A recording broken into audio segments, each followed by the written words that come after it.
মাননীয় সভাপতি, বহুমুখী সংকটে জর্জরিত বর্তমান বিশ্বে যুদ্ধ এবং সংঘাতের ফলে ব্যাপক ভিত্তিতে মানুষের অধিকার খর্ব হচ্ছে। বিশ্ববাসীর উদ্বেগ এবং নিন্দা সত্ত্বেও গাজায় গণহত্যা থামছে না।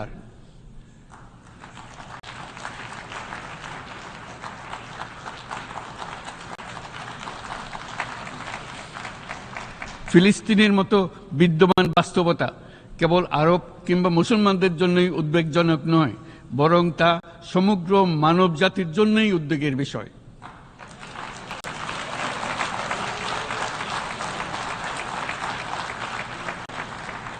একজন মানুষ হিসেবে প্রত্যেক ফিলিস্তিনির জীবন অমূল্য।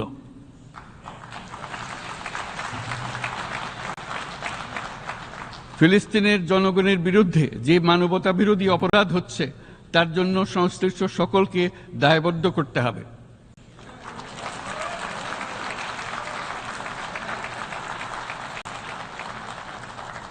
ফিলিস্তিনের জনগণের উপর চলমান নৃশংসতা, বিশেষত নারী এবং শিশুদের সাথে প্রতিনিয়ত যে নিষ্ঠুরতা বিশ্ব দেখাচ্ছে, তা থেকে নিস্তারের জন্য বাংলাদেশ অনতিবিলম্বে সম্পূর্ণ যুদ্ধবিরতির আহ্বান জানাচ্ছে।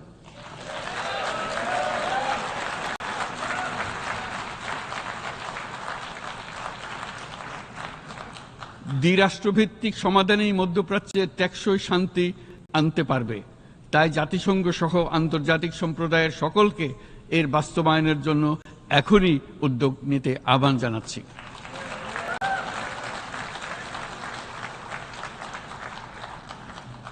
গত 2.5 বছর ধরে ইউক্রেনে চলমান যুদ্ধে বহু মানুষ প্রাণ হারিয়েছে। এই যুদ্ধের প্রভাব সর্বব্যাপী, এমনকি বাংলাদেশের অর্থনীতিতেও এর নেতিবাচক প্রভাব আমরা অনুভব করছি। আমরা তাই উভয় পক্ষকে সংলাপে বসে বিরোধ নিরসনের মাধ্যমে যুদ্ধের অবসান ঘটানোর আহ্বান জানাচ্ছি।